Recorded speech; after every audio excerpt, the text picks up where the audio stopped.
السلام علیکم to all, دس از ثنا احمد۔ امید ہے آپ سب لوگ خیریت سے ہوں گے۔ الحمدللہ آپ لوگ کی دعاؤں سے میں بھی خیریت کے ساتھ ہوں اور ایک اور ڈیلی بلاگ کے ساتھ حاضر خدمت۔ الحمدللہ ناظرین و حاضرین، ہمارا بلاگنگ کا سلسلہ ایز یوزول اپنی منزل کی جانب رواں دواں ہیں۔ ڈیلی کی بنیاد پر ایک بلاگ اور 2 شارٹس ہوتے ہیں، اور میری حد الامکان یہ کوشش ہوتی ہے کہ آپ تک بہت زیادہ معلوماتی جو مواد ہے وہ فراہم کروں آپ کو، جس سے ہماری نہ صرف معلومات میں اضافہ ہو بلکہ ہم ان پر عمل کر کے اور جیسے چونکہ آج کل میں ربیع الاول کے حوالے سے حضور پاک صلی اللہ علیہ وسلم کی سیرت مبارکہ پر بیان پیش کر رہی ہوں، تو اگر ہم نبی پاک صلی اللہ علیہ وسلم کی سیرت کو اپناتے ہیں تو کچھ محالہ نہیں کہ ہماری زندگی صراط مستقیم پر چل پڑے گی انشاءاللہ عز و جل۔ تو آئیے سبق کے آغاز میں حضور اللہ تعالیٰ کی تعریف بیان کرتے ہوئے کہ بے شک تمام تعریف اللہ تعالیٰ کے لیے ہے، جو مالک سارے جہاں والوں کا، روزی جزا کا مالک۔ ہم تیری ہی عبادت کرتے ہیں اور تجھ سے ہی مدد چاہتے ہیں۔ ہم کو سیدھا راستہ چلا، راستہ ان کا جن پر تو نے انعام کیا، نہ کہ ان کا جن پر غضب ہوا اور نہ بہکے ہوں کا۔ الہی قبول فرما، آمین ثم آمین۔ جی ناظرین و حاضرین، کل جو میرا بلاگ کا اختتام ہوا تھا وہ تھا حضور پاک صلی اللہ علیہ وسلم کا فتح مکہ۔ مکہ کو آپ صلی اللہ علیہ وسلم نے اپنے ساتھیوں کے ذریعے کس طریقے سے فتح کیا۔ فتح مکہ پونے 2 سال تک تو اہل مکہ اس معاہدے پر کاربند رہے، مگر بنی خزاں جو مسلمانوں کے ساتھی تھے ان کی بنی بکر کے ساتھ پرانی عداوت، پرانی لڑائی چلی آ رہی تھی۔ اب کے زمانوں میں جھگڑا اٹھ کھڑا ہوا تو قریش نے محض اسلام دشمنی کی وجہ سے بنی بکر کی حمایت میں بنی خزاں کے آدمیوں کو قتل کرنا شروع کر دیا۔ اس پر بنی خزاں کا ایک وفد آپ کی خدمت میں پہنچا اور تمام واقعہ عرض خدمت کیا۔ بنی خزاں کو قتل کرنے کے بعد قریش مکہ نے محسوس کیا کہ انہوں نے معاہدے کی خلاف ورزی کی ہے، چنانچہ انہوں نے ابو سفیان کو مدینہ منورہ بھیجا کہ معاہدے کی تجدید کرائے۔ جب وہ آپ صلی اللہ علیہ وسلم کی خدمت اقدس میں حاضر ہوا اور اپنا مدعا عرض کیا تو آپ صلی اللہ علیہ وسلم نے فرمایا، کیا کوئی نیا واقعہ پیش آیا ہے جو معاہدے کی تجدید چاہتے ہو؟ ہم تو اپنے عہد پر قائم ہیں۔ چنانچہ ابو سفیان مدینے سے ناکام لوٹا۔ اب آپ صلی اللہ علیہ وسلم نے جہاد کا حکم دے دیا اور یہ کوشش کی کہ کفار مکہ کو اس بات کی ان کی تیاری کا علم نہ ہو۔ چنانچہ شروع رمضان میں آپ صلی اللہ علیہ وسلم 10,000 جانثاروں کو ساتھ لے کر مکے کی طرف روانہ ہوئے۔ راہ میں آپ کے چچا حضرت عباس نے حاضر ہو کر اسلام قبول کیا۔ جب مسلمانوں کا یہ لشکر بڑی رازداری کے ساتھ مکے کے قریب پہنچا تو اہل مکہ سناٹے میں آ گئے۔ وہ ایک دم سرپرائز ہو گئے کہ یہ اب کیا ہو گیا۔ ابو سفیان تحقیق حال کے لیے لشکر کے قریب آیا مگر گرفتار کر لیا گیا۔ جب اسے آپ صلی اللہ علیہ وسلم کی خدمت میں پیش کیا گیا تو آپ صلی اللہ علیہ وسلم نے نہایت رحم دلی اور عفو درگزر کا مظاہرہ کرتے ہوئے اسے چھوڑ دیا۔ یہ رحمت اور شفقت دیکھ کر ابو سفیان نے فوراً اسلام قبول کر لیا۔ جی ہاں ناظرین و حاضرین، اسلام کو پھیلانے کے لیے ہمارے پیغمبروں نے، ہمارے نبیوں نے تلواروں کا استعمال کم سے کم کیا۔ آپ نے اپنی ذات اقدس سے، اپنی زبان مبارک سے اس طریقے سے لوگوں کا دل جیتا کہ وہ اسلام قبول کرنے کے در پہ ہو گئے اور انہوں نے اسلام قبول کیا، جیسے کہ ابو سفیان۔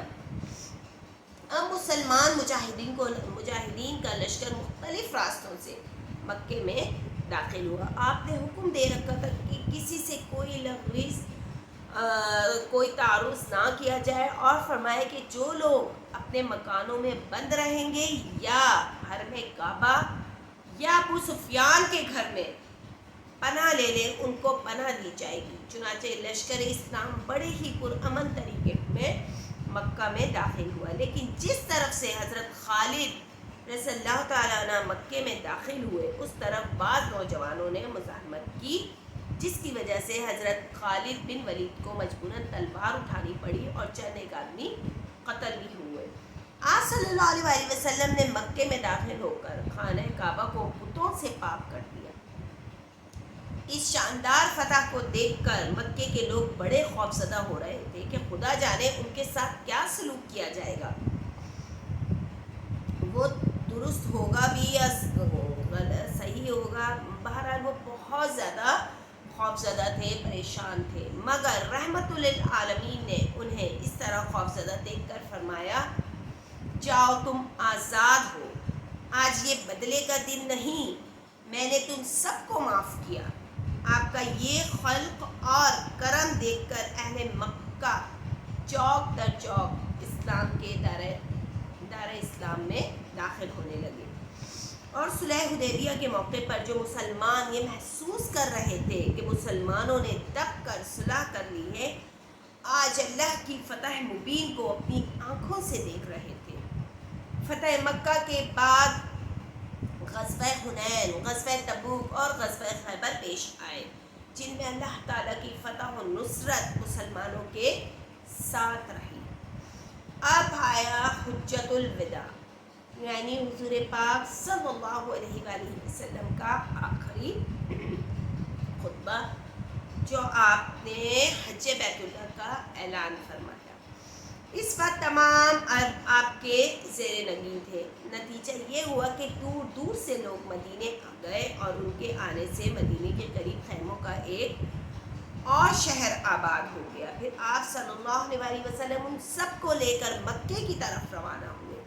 جب مکے کے بچوں کو آپ صلی اللہ علیہ وآلہ وسلم کی آمد کی خبر ملی تو وہ بھاگ کر آئے۔ حضور پاک صلی اللہ علیہ وآلہ وسلم نے ان پر بڑی محبت اور شفقت کا ہاتھ رکھا، اور کسی بچے کو اپنی اونٹنی کے آگے بٹھایا، کسی کو پیچھے بٹھایا، اور جب کعبے کی عمارت پر نظر پڑی تو عرض کی، اے اللہ اس کو اور بھی عزت و وقت دے۔ یہ حضور پاک صلی اللہ علیہ وآلہ وسلم نے اللہ تعالیٰ سے دعا فرمائی خانہ کعبہ کی دیوار کو دیکھ کر، عمارت کو دیکھ کر۔ ارکان حج سے فارغ ہو کر آپ صلی اللہ علیہ وآلہ وسلم نے اونٹنی پر سوار ہو کر مسلمانوں کو فرمایا، جن کی تعداد اس وقت 1,44,000 کے قریب تھی۔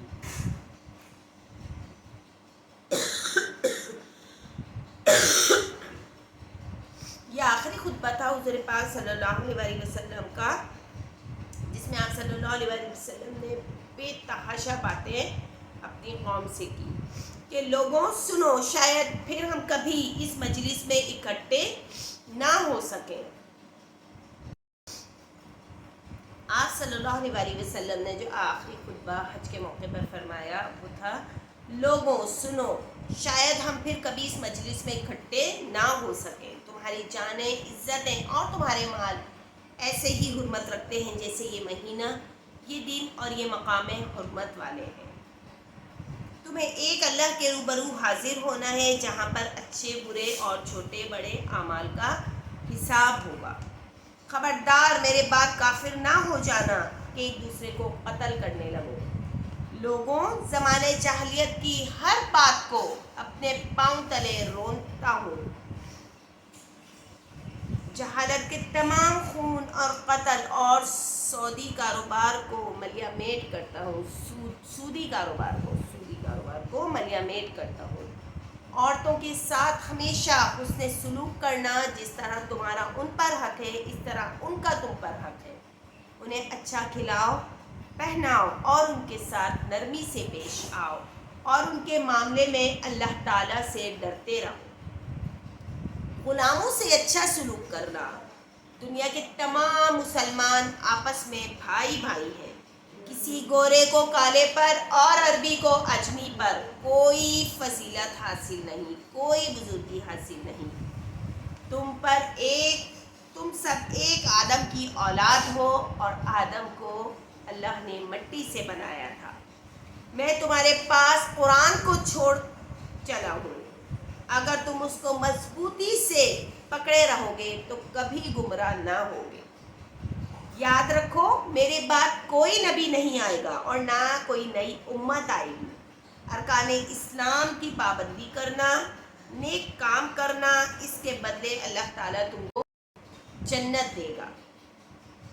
قیامت کے دن تم سے میری بابت پوچھا جائے گا کہ میں نے تم کو اللہ کا پیغام پہنچایا یا نہیں، تو بتاؤ تم کیا کہو گے، کیا جواب دو گے؟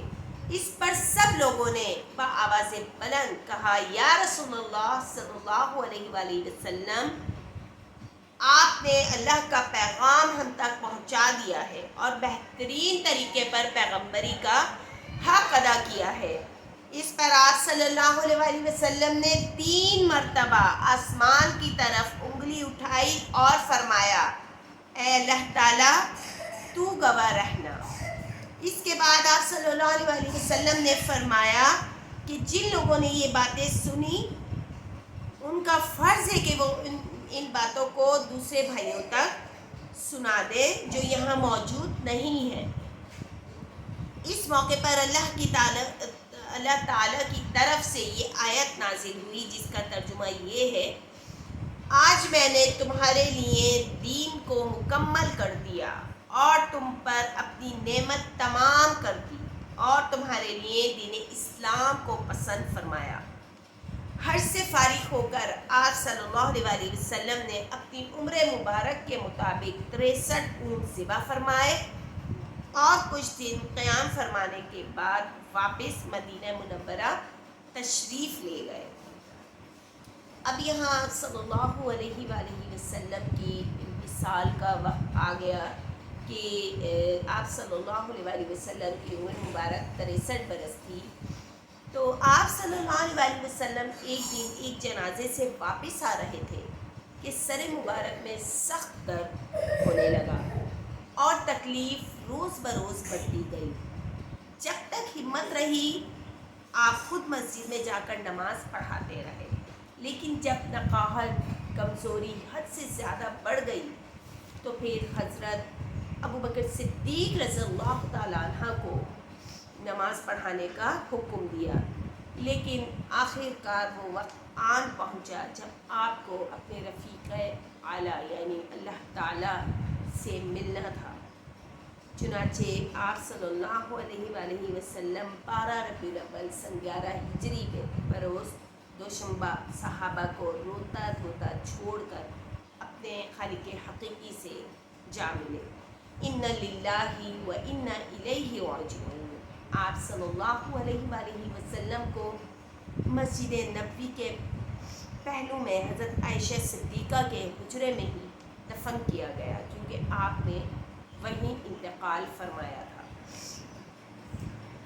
ناظرین و حاضرین، یہ تھا حضور پاک صلی اللہ علیہ وآلہ وسلم کی سیرت مبارکہ کی چند باتیں۔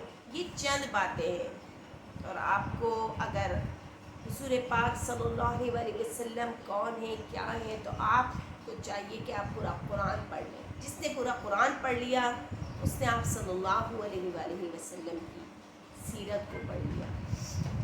ناظرین و حاضرین، حضور پاک صلی اللہ علیہ وآلہ وسلم نے جو حقوق ادا کیے، حقوق العباد، اس میں سب سے بڑے جی ہاں، اللہ تعالیٰ فرماتے ہیں کہ میں بندے اپنے حقوق تو بندے پہ معاف کر دوں گا، لیکن بندے کے بندے پر جو حقوق ہیں وہ کبھی معاف نہیں کروں گا جب تک بندہ خود معاف نہیں کر دے۔ تو حضور پاک صلی اللہ علیہ وآلہ وسلم کی سیرت کو اپناتے ہوئے ہمیں بھی اپنے جو اختلافات ہو جاتے ہیں عزیز و اقارب سے ان سے عفو و درگزر کا مظاہرہ کرنا چاہیے، اور 2 قدم آگے بڑھا کر آپ اگر معافی مانگ لیتے ہیں، چاہے آپ کی غلطی ہو یا نہ ہو، اس میں آپ کی کوئی عزت گھٹتی نہیں بلکہ آپ کی عزت و وقار میں اضافہ ہو جاتا ہے۔ تو نبی پاک صلی اللہ علیہ وآلہ وسلم کی سیرت مبارکہ اگر ہم اٹھاتے ہیں تو یقین کیجیے ہمیں زندگی گزارنے کے ہر طور طریقے سے ہم بخوبی واقف ہو جاتے ہیں۔ پھر ہمیں کسی دوسری کتاب کی ضرورت نہیں، کسی دوسرے کے مشورے کی ضرورت نہیں. آپ سیرت مبارکہ کو اٹھا لیں اور اس کو اپنے اندر شامل کر لیں، اپنے اندر ڈال لیں. یقین کیجیے کہ ہماری زندگی بہترین طریقے سے استوار ہو جائے گی، اور اللہ تعالیٰ کی اور نبی پاک صلی اللہ علیہ وآلہ وسلم کی سیرت کے مطابق ہم اپنی زندگی کو بسر کریں گے. آپ صلی اللہ علیہ وآلہ وسلم کے ایسے بہت سارے واقعات میں نے اپنے بلاگس میں پیش کیے ہیں، جو میرے نظروں سے گزرے یا جو مجھے جن کا علم تھا. اسی طریقے سے بہت سے واقعات ہیں جو میں آپ کے وقتاً فوقتاً گزار کرتی رہوں گی. اور ناظرین و حاضرین، حضور پاک صلی اللہ علیہ وآلہ وسلم کو اللہ تعالیٰ نے شب معراج میں نماز کا تحفہ دیا. 50 نمازیں فرض تھیں. آپ صلی اللہ علیہ وسلم نے فرمایا میری امت اتنی نمازیں نہیں پڑھ سکتی. آپ صلی اللہ علیہ وسلم بار بار اللہ تعالیٰ کے پاس تشریف لے گئے. یہ بھی ملاقات کا ایک ذریعہ تھا، ایک ملاقات کا ایک کہنا چاہیے کہ ایک بہانہ تھا اللہ تعالیٰ سے. تو جب آخر میں 5 نمازیں رہ گئیں، اس پر بھی حضرت جبرائیل امین نے بولا تو آپ صلی اللہ علیہ وسلم نے منع فرما دیا کہ نہیں، اب مجھے شرم آتی، کیا میری امت 5 نمازیں بھی نہیں پڑھ سکتی؟ اور یہی بات ہے کہ واقعی ہم مسلمان 5 نمازوں سے بھی کتراتے ہیں. دن بھر میں 5 نمازیں فرض ہیں. آپ ان کو ادائیگی پابندی سے کریں نمازوں کی. دیکھیے اللہ تعالیٰ آپ کی کتنی مشکل حالات ٹائم کو کتنی بآسانی گزار دے گا، نکل جائیں گے اپنے حالات سے، مشکلات سے. تو اس امید کے ساتھ کہ آج کا میسیج بھی یہی ہے کہ ہمیں 5 وقت کی نماز کی ادائیگی کرنی ہے. انشاءاللہ عز و جل آج سے یہ عہد کر لیں کہ ہم ضرور بضرور نمازوں کی ادائیگی کریں گے، اور اگر ہماری کوئی نماز قضا ہو جاتی ہے تو ہم اس کو قضا کے طور پر پڑھ لیں گے. تو ناظرین و حاضرین، انشاءاللہ تعالیٰ نیکسٹ بلاگ کے ساتھ دوبارہ حاضر خدمت ہوں گی. ایک نئے واقعات، نئی تاریخی واقعات کے ساتھ آپ کے سامنے دوبارہ پیش ہوں گی. جب تک اجازت دیجیے. اللہ حافظ اور السلام علیکم ورحمۃ اللہ وبرکاتہ.